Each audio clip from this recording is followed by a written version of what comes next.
అందరికీ నమస్కారం. ఈరోజు మీకు కెమిస్ట్రీ అనేది ఎక్కడి నుంచి స్టార్ట్ అయిందో చెప్తాను. సో, మీకు కెమిస్ట్రీ అర్థం కావాలంటే ఫస్ట్ మీకు యూనివర్స్ అనేది విషయం అర్థం కావాలి. ఫస్ట్ యూనివర్స్ అర్థం కావాలంటే ఆ యూనివర్స్ ఎక్కడి నుంచి వచ్చిందో తెలిసుండాలి. సో, ఇప్పుడు యూనివర్స్ అంటే ఏంటి? యూనివర్స్ ఎక్కడి నుంచి వచ్చింది? ఈ 2 విషయాలు తెలిస్తే అప్పుడు మీకు కెమిస్ట్రీ అర్థమైతది. సో, మీరు బుక్ ఓపెన్ చేశారనుకోండి మీ ఇంటర్మీడియేట్ బుక్ కానీ, మీ 10థ్ బుక్ కానీ, లేకపోతే మీ డిగ్రీ బుక్ కానీ కెమిస్ట్రీకి సంబంధించింది ఏదైనా సబ్జెక్ట్ బుక్స్ అక్కడ మీకెక్కడ యూనివర్స్ గురించి ఎవరు డిస్కస్ చేయరు. ఎందుకు చేయరు అంటే అది వాళ్ళకి గూడా తెలుసు. ఎందుకంటే మీకు కెమిస్ట్రీని సగంలో చెప్తారు. లైక్ మీరు నిద్రపోతున్నారనుకోండి ఫర్ సపోజ్ ఒక స్లీప్ మూడ్‌లో ఉన్నారు. మీరు ప్రశాంతంగా బజ్జున్నారు. సో, మీకొక కలొచ్చింది. ఆ కల ఎక్కడి నుంచొచ్చిందో మీకు తెలియదు. బట్ మీరు ఆ కలలో మధ్యలో ఉంటారు. ఆ సినిమాలో మీ నిద్రపోతున్నప్పుడు మీ కల మీకు మధ్యలో ఉంటది. తర్వాత ఏం జరుగుతుందో మీకు తెలియదు. సడెన్‌గా మీరు మేల్కుంటారు. సో, ఏదైతే ఈ సడెన్‌గా స్టార్ట్ అయ్యి, ఒక దగ్గర ఎండ్ అయ్యి, తర్వాత ఏం చదువుతారో తెలియకుండా మీరు నిద్రలేస్తారో, సో, అలా ఈ బుక్స్‌ని డిజైన్ చేస్తారు. ఎందుకంటే అది బేసిక్‌గా అలా డిజైన్ చేయాలనే వాళ్ళు చేస్తారు. సో, ఫస్ట్ ఇప్పుడు నేను ఈ కళ ఏదైతే ఉందో, దీనికి ముందు ఈ కళ ఏదైతే ఉందో, ఇది ఎలా వచ్చిందో అనేది దీని ముందుని ఇప్పుడు నేను చెప్తాను. Beginning story. ఆ తర్వాత ఈ మధ్యలో ఉన్న విషయాలు చెప్తా. అంటే ఇవి బుక్‌లో ఉన్న విషయాలు. ఆ తర్వాత ఈ బుక్ ఎక్కడ ఎండ్ అయితదో అది కూడా చెప్పేస్తా. సో, అలా మనం కెమిస్ట్రీని అర్థం చేసుకుందాం. Okay. So, the beginning, the middle and the end. So, మొత్తం తన యొక్క హిస్టరీని తెలుసుకుందాం. సో, ఇప్పుడు మీకు ఈ బిగినింగ్ గురించి తెలుసుకుందాం. కెమిస్ట్రీ ఎక్కడ స్టార్ట్ అయిందో. ఇప్పుడు ఫర్ సపోజ్ మీరు 18వ శతాబ్దంలో ఉన్నారు. 18థ్ సెంచరీ లేదా I mean to say that ఇప్పుడు మీరు ఒక ఫస్ట్ సెంచరీలో ఉన్నారు. అంటే ఇప్పటి నుంచి ఒక 1000 సంవత్సరాల క్రితం బ్యాక్‌కెళ్ళండి. అప్పుడున్న మనుషులు కెమిస్ట్రీ అనే సబ్జెక్ట్ గూడా లేదు. అంటే కెమిస్ట్రీ అనే పేరు లేదు. బట్ కెమిస్ట్రీ ఉంది. అంటే సబ్జెక్ట్ పేరు లేదు. కెమిస్ట్రీ ఉంది. అంటే దీనికి అర్థం ఏంటి? ఫర్ సపోజ్ నేను మీకేం చెప్తా అంటే ఆహ్ ఒక వాటర్ తీసుకున్నారు. వాటర్‌లో పాలు పోసారు. మిల్క్ పోసారు. ఆ తర్వాత అదేమైంది వాటర్ ప్లస్ మిల్క్ అయిపోయింది. ఇప్పుడు ఇది కెమిస్ట్రీ అని మనం అనొచ్చు. అంటే ఒక సబ్జెక్ట్ పేరియ్యాలి. ఒక రియాక్షన్ అయిందంటే కెమిస్ట్రీ అంటాం. కానీ అప్పుడున్న వాళ్ళకి పేర్లు తెలియదు. బట్ ఈ ప్రాసెస్ తెలుసు. సో, వాళ్ళకి ప్రాసెస్ అనే విషయాలు తెలుసు. ఎలా జరుగుతుందో తెలుసు. బట్ వాటి పేర్లు తెలవదు. సో, బట్ మనం ఒక దానికి పేరిచ్చాం. సో, మామూలుగా అందరూ దీని పేరుని చూస్తారు. ఈ నేమ్ అంటే ఏంటని. బట్ నేను అలా చెప్పట్లే. ఈ పేరుని మర్చిపోండి. కెమిస్ట్రీ అనే పేరుని మర్చిపోండి. యూనివర్స్ అనే పేరుని మర్చిపోండి. ఆరిజిన్ అనే దాన్ని మర్చిపోండి. బట్ ఇవన్నీ ఎలా వచ్చినాయి అనే ఒక ప్రాసెస్‌ని అర్థం చేసుకోండి. మీరు ఒక సినిమాని లైక్ ఒక సినిమాలో ఎలా ఒక హీరో పుట్టారు, విలన్ని చంపారు, ఆ తర్వాత నెక్స్ట్ ఏం చేశారని తెలుసుకున్నారనుకో, ఈ హీరోకి రామ్ అని పెట్టొచ్చు, బాహుబలి అని పెట్టొచ్చు, లేకపోతే పుష్ప అని కూడా పెట్టొచ్చు. మీరు పేర్లు ఏదైనా ఇయ్యొచ్చు. బట్ ప్రాసెస్ మాత్రం అదే ఉంటది. సో, ఇప్పుడు నేను అదే మీకు చెప్పాలనుకుంటున్నా. సో, ఈ ప్రాసెస్‌ని అర్థం చేసుకోండి. కెమిస్ట్రీ అర్థమైతది. ఓకేనా? పేర్లని కాదు ప్రాసెస్‌ని. సో, జస్ట్ ద క్లాస్‌కెళ్దాం రండి. సో, ఇప్పుడు మనము బిగినింగ్‌లో ఉన్నాం. కెమిస్ట్రీ ఎక్కడ స్టార్ట్ అయిందో ఫస్ట్ మీ చుట్టూ చూడండి మీకు బుక్ కానీ, ఫోన్ కానీ, ర్యాట్ కానీ చాలా వస్తువులు కనిపిస్తాయి. ఒక బుక్ కనిపిస్తుంది, ఒక ఫోన్ కనిపిస్తుంది, ఒక ఎలక కనిపిస్తుంది. అన్నీ డిఫరెంట్‌గా ఉన్నాయి. రైట్? బయట నుంచి ఫోన్ ఒకలా ఉంది, బుక్ ఒకలా ఉంది, ఎలక ఒకలా ఉంది. ఇవన్నీ డిఫరెంట్. కానీ ఈ ఎలక లోపలికెళ్ళి మీరు చూస్తే, లేకపోతే ఈ మీరు ఎలకని చాలా చిన్నగా చేసి చూస్తే, దాంట్లో ఉండే ఏదైతే ఒక వస్తువు ఉందో, ఇక్కడ ఏదైతే ఫోన్ ఉందో, దీని లోపలిలోకి వెళ్లి చూస్తే, దాని ఇన్‌సైడ్ అంటే దాని లోపలికెళ్ళి చూస్తే, దాంట్లో ఏదైతే వస్తువు ఉందో, అలానే ఈ బుక్ లోపలికి వెళ్లి చూస్తే, దాంట్లో ఏదైతే వస్తువు ఉందో, ఈ 3 వస్తువులు సేమే. నేను చెప్పేది మళ్ళీ వినండి. మీరు బయటికెళ్ళి చూస్తే ప్రతి వస్తువు డిఫరెంట్‌గా ఉంటది. కానీ ప్రతీదీ లోపల నుంచి వెళ్లి చూస్తే ఇన్‌సైడ్ దీస్ థింగ్స్ అన్నీ ఒకటేలా ఉంటాయి. అదే కెమిస్ట్రీ. ఓకేనా? అర్థమైతుందా? మళ్ళీ మీకు కన్‌ఫ్యూజ్ అవ్వకండి. బయట అన్నీ డిఫరెంట్‌గా ఉండొచ్చు. బట్ లోపల అన్నీ సేమ్ ఉంటాయి. అది ఎలా? ఎలా ఉంటది? మాకు బయట ఒకలా ఉంది. లోపల ఎలా ఉంది? నాకది తెలియాలంటే అదే కెమిస్ట్రీ చెప్తది. ఎందుకుంటది? ఎలా ఉంటది? ఎందుకొచ్చింది అని. సో, మనం దాని గురించి కొంచెం తెలుసుకుందాం రండి. సో, చూడండి నాన్న. So, all things like book, paper, rat have the inside. అంటే అన్నిట్లో లోపల ఇన్‌సైడ్ సేమ్ ఉంది. Then why are they all different from outside? ఎందుకన్నీ ఔట్‌సైడ్ డిఫరెంట్‌గా ఉన్నాయి? This is the question that should be answered. అంటే ఈ క్వెషన్ ఏదైతే ఉందో ఎందుకు ఔట్‌సైడ్ డిఫరెంట్‌గా ఉన్నాయి, లోపల సేమ్ ఉంది. సో, మనం దీనికి అర్థం చేసుకోవాలంటే యూనివర్స్ యొక్క ఆరిజిన్ అర్థం చేసుకోవాలి. అంటే ఇప్పుడు నేను చూసే ఈ బుక్కు, నేను చూసే ఈ ఫోను, నేను చూసే ఈ ఎలక ఇవన్నిటిని నేను అర్థం చేసుకోవాలంటే ఇవన్నీ అంటే ఈ మూడిటినే కాదు, ఈ సృష్టిలో ఉన్న ప్రతి ఒక్క వస్తువు, ఫర్ సపోజ్ మట్టి, సాయిల్, లేకపోతే చెట్టు, ఒక ట్రీ, లేకపోతే మీరు ఒక మనిషి, ఒక హ్యూమన్, లేదు మీ దగ్గర ఒక ఫోన్గా ఒక ల్యాప్టాప్ ఉన్న ఒక ల్యాప్టాప్, ఇవన్నిటిని మీరు అర్థం చేసుకోవాలనుకుంటే, ఇవన్నీ ఇంటర్నల్గా ఎలా అన్నీ ఒకే దాంతో సంబంధం అయి ఉన్నాయని తెలుసుకోవాలనుకుంటే, అప్పుడు మీరు యూనివర్స్ని అర్థం చేసుకోవాలి. సో ఫస్ట్, ఇప్పుడు యూనివర్స్ అంటే ఏంటి అర్థం చేసుకోవాలి అంటున్నా. ఫస్ట్ యూనివర్స్ అంటే ఏంటో చెప్పాలనుకుంటున్నాను నేను. ఫస్ట్ చూడండి పిల్లలు, యూనివర్స్ అనేది అర్థం ఏంటంటే, first it does not mean something that is only out side, it means something that present everywhere. So that what do I mean by not out side, let me explain an example.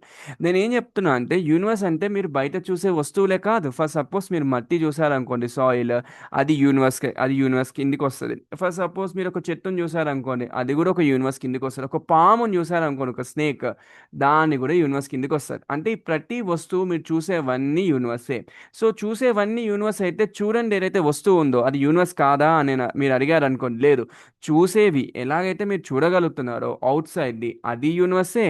ఏదైతే మీరు చూడలేదో inside, అది కూడా universe. Inside అంటే దీనికి అర్థం ఏంటి నేను చెప్తా చూడండి పిల్లలు. ఫర్ సపోజ్ మీ కళ్ళు ఉన్నాయి, మీ కళ్ళు ఈ ప్రపంచాన్ని చూస్తాయి. లైక్ ఒక గోడ ఉందనుకో, ఒక దిక్కుమాలిన ఒక వాల్, లేదా ఒక ర్యాట్, ఒక ఎలుక ఉందనుకో, మీరు ఎలుకని చూస్తారు మీ కళ్ళతోటి. బట్ మీ కళ్ళు ఏవైతే ఉన్నాయో, అవి మీ కళ్ళు చూడగలుగుతాం అంటే, మీ కళ్ళని మీరు చూడగలుగుతా, చూడలేదు. బట్ ఈ కళ్ళు ర్యాట్ని చూడగలుగుతున్నాయి. కానీ కళ్ళు అనేవి ఒక పని అయితే చేస్తున్నాయి కదా, it doing some work, right? అంటే వర్క్ ఎలా చేస్తుంది, అది చూడకపోయినా చేస్తుంది. ర్యాట్ ఎలాగైతే మనం ర్యాట్ని చూసినా చూడకపోయినా తిండి తినడం ఎలా అయితే వర్క్ చేస్తుందో, ఫుడ్ని తిననీకి వెళ్తాదో, ఇది తన పని చేస్తుంది. ఈ గోడ మనం చూసినా చూడకపోయినా ఎప్పుడు అక్కడనే ఉంటుంది. సో ప్రతిదీ ఏం చేస్తుంది, ఒక వర్క్ అనేది చేస్తుంది. అంటే యూనివర్స్ అంటే దానికి అర్థం, ప్రతిదీ ఒక వర్క్ చేస్తే దాన్నే మనం యూనివర్స్ అంటాం. సో ఇప్పుడు నేను దీన్ని చాలా మీనింగ్ఫుల్గా ఎక్స్ప్లెయిన్ చేస్తాను చూడండి, ఈ వర్క్ అనే మీనింగ్కి అర్థం ఏంటని. చూడండి, మీ కళ్ళు ఒక వర్క్ చేస్తాయి, అది చూసినా చూడకపోయినా. చూడండి, ఇప్పుడు మీ హార్ట్ ఉందనుకోండి, మీ గుండె, హార్ట్. ఈ హార్ట్ మీరు మీ జీవితంలో ఎప్పుడు చూడరు ఓపెన్ చేసి. ఒకవేళ ఓపెన్ చేసి చూస్తే మీరు పైకి పోతారు, ఓకేనా? బట్ మీరు చూసినా చూడకపోయినా మీ గుండె ఎప్పుడు చూసినా అది బీటింగ్ అనేది మానదు. అంటే ఎప్పుడు చూసినా అది బీట్ ఇస్తూనే ఉంటుంది, అంటే కొట్టుకుంటూనే ఉంటుంది. దానివల్ల బ్లడ్ సప్లై అవుతూనే ఉంటుంది. సో బ్లడ్ అనేది ట్రాన్స్పోర్ట్ అవుతూనే ఉంటుంది. సో బ్లడ్ ఎప్పుడు మూవ్ అవుతూనే ఉంటుంది. ఎప్పుడైనా ఆగిందనుకో మీరు పైకి పోతారు, దానికి పెద్ద విషయమే కాదు.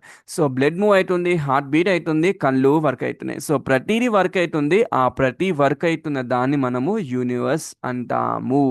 సో మీరు గోడను చూసారనుకోండి, గోడ మీరు చూసినా చూడకపోయినా అది ఎప్పుడు అక్కడనే ఉంటుంది, అక్కడనే ఉంది, ప్రతి దాన్ని ఆపుతూ ఉంటుంది. ఇప్పుడు ఈ వాల్ అనేది మూవ్ అవుతుందా అంటే లేదు. మళ్ళీ మూవ్ కానప్పుడు ఇది వర్క్ ఎలా అవుతుందని మీరు అడిగారు అనుకోండి, మంచిగా రాస్తాం. ఇప్పుడు వాల్ ఉంది, ఒక గోడ ఉంది, ఈ గోడ మూవ్ అవ్వట్లేదు. మరి మూవ్ అవ్వనప్పుడు ఇది వర్క్ అవుతుందా అంటే కావట్లేదు కదా. సో వర్క్ కావట్లేదు అన్నప్పుడు ఇది యూనివర్స్ ఎలా అవుతుందో మీరు క్వశ్చన్ నన్ను అడిగారు అనుకోండి, నేను ఒక సింపుల్ క్వశ్చన్ చెప్తా. ఈ గోడ లోపల ఉన్న ఆటమ్స్ ఏవైతే ఉన్నాయో, ఆ ఆటమ్స్ మూవ్ అవుతూ ఉంటాయి. సో మూవ్ అవుతూ ఉందంటే అక్కడ వర్క్ అవుతూ ఉంది. సో మీరు చూడకపోయినా దాని లోపల ఏదో ఒక వస్తువు అనేది మూవ్ అవుతూ ఉంది. సో ఈ గోడ కూడా ఒక యూనివర్స్ కిందికే వస్తుంది.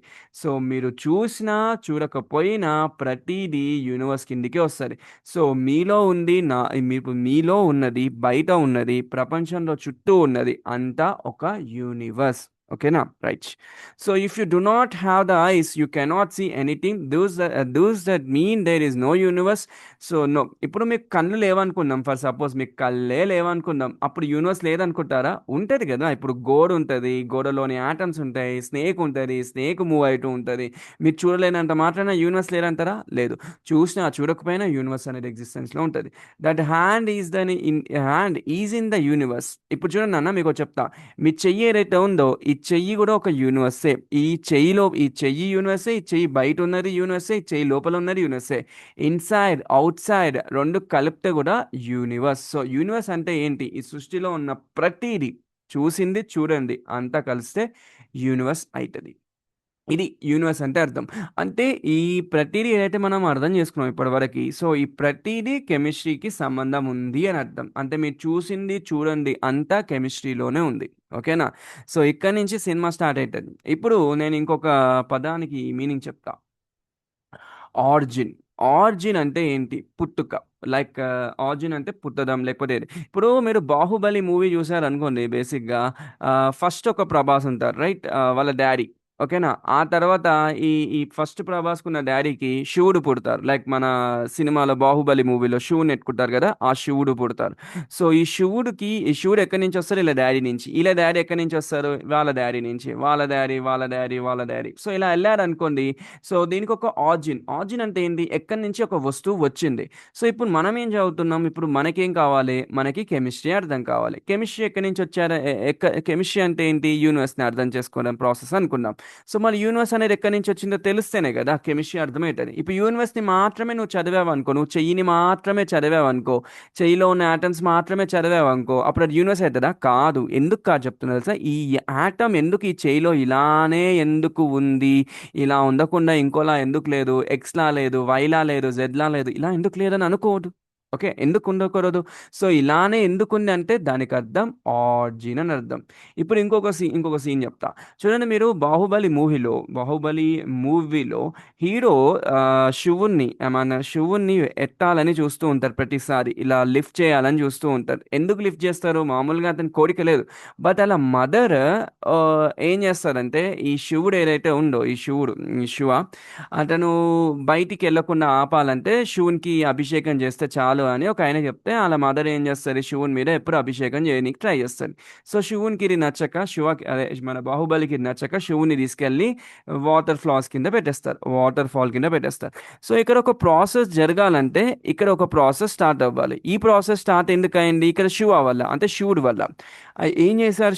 శివుడు ఏమనుకుంటున్నారు? ప్రతిసారి పైకి ఎక్కాలి, బాహుబలి ప్రతిసారి పైకి ఎక్కి ఏదో ఉంది చూడాలి అనుకుంటారు.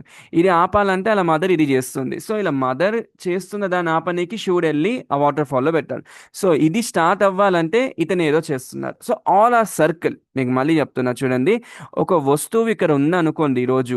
ఫర్ సపోజ్ ఇది ఇంతకు ముందు ఇది ఉండొచ్చు, ఆ తర్వాత ఇది ఇంతకు ముందు ఇక్కడ ఉండొచ్చు, ఆ తర్వాత ఇది ఇంతకు ముందు ఇక్కడ ఉండొచ్చు, ఇక్కడ నుంచి ఇది ఇక్కడికి వచ్చింది, ఇక్కడ నుంచి ఇది ఇక్కడికి వచ్చింది, ఇక్కడ నుంచి ఇక్కడికి వచ్చింది. అంటే ఇదొక సీక్వెన్స్ లాగా ట్రావెల్ అవుతూ ఉంటుంది. దాన్నే మనము ఆర్జిన్ అంటాం. సో ఈ ఆర్జిన్ని మనం ఇక్కడ అర్థం చేసుకుంటే ఇది ఇది ఇది ఇక్కడ ఎందుకు పుట్టిందో తెలిస్తే ఇది ఇక్కడ ఎందుకు వచ్చిందో తెలుస్తుంది. అంటే ఇప్పుడు మీరు ఈరోజు ఇక్కడ బ్రతికున్నారు అనుకోండి. ఫర్ సపోజ్ మీ తాత ఒక మీ తాత బ్రతికుంటే మీరు ఇక్కడ బ్రతికున్నారు. ఫర్ సపోజ్ మీ తాత పెళ్లి కాకముందే చనిపోయారు అనుకోండి, మీరనే వారే లేరు. అర్థమైందా? సో అది. సో నేనేం చెప్పాను అనుకుంటున్నా అంటే ప్రతిదీ ఒక దాంతో ఒక దానికి కనెక్ట్ అయి ఉంటుంది. అందుకే మీరు ఏం చెప్తున్నారు అంటే, ఒక చెయ్యిలోని ఆటమ్స్ ఏవైతే ఇప్పుడు మీరు చూస్తున్నారో, మీ చేతిలో కొన్ని ఆటమ్స్ ఉంటాయి, అవి ఇలానే ఎందుకున్నాయి అంటే దానికి అర్థం ఈ చెయ్యి పుట్టిన కారణం, ఈ చెయ్యి ఎలా పుట్టిందో తెలిస్తే, తన ఆర్జిన్ తెలిస్తే, చెయ్యి అంటే ఏంటి? యూనివర్స్. సో యూనివర్స్ యొక్క ఆర్జిన్ మనకి తెలిస్తే ఆ ఆటమ్స్ ఎందుకు ఇలా ఉన్నాయో తెలుస్తాయి. ఆటమ్స్ ఎందుకు ఇలా ఉన్నాయో మనకు తెలిసింది అనుకోండి, అప్పుడు మనకి ఈ కెమిస్ట్రీ అర్థం అవుతుంది. సో ఇది బేసిక్గా నేను ఇచ్చే introduction for the chemistry. So ఈ రోజుకి ఇది చాలా చిన్న టాపిక్ చెప్పాను. రేపు నేను ఈ యూనివర్స్ యొక్క ఆరిజిన్ గురించి బ్రీఫ్గా డిస్కస్ చేస్తాను. సో ఇది జస్ట్ ఇంట్రొడక్షన్. మీకు అర్థమైంది అనుకుంటున్నా, సినిమా నచ్చింది అనుకుంటున్నా. ఒకవేళ మీకు సినిమా నచ్చితే ఇది చాలా మందికి షేర్ చేయండి, సబ్స్క్రైబ్ చేయండి, వీలైతే కామెంట్ చేయండి. అండ్ మీకు ఇంకేదైనా కొత్తగా ఇంట్రెస్టింగ్గా క్వశ్చన్స్ ఉంటే, ఎందుకు యూనివర్స్ వచ్చింది ఈ కాన్సెప్ట్లో అని మీకు ఇంకా డౌట్ ఉంటే, మళ్ళీ కామెంట్ సెక్షన్ ఓపెన్గా ఉంటుంది, మీరు ఏదైనా అడగచ్చు. ఓకే, జై హింద్.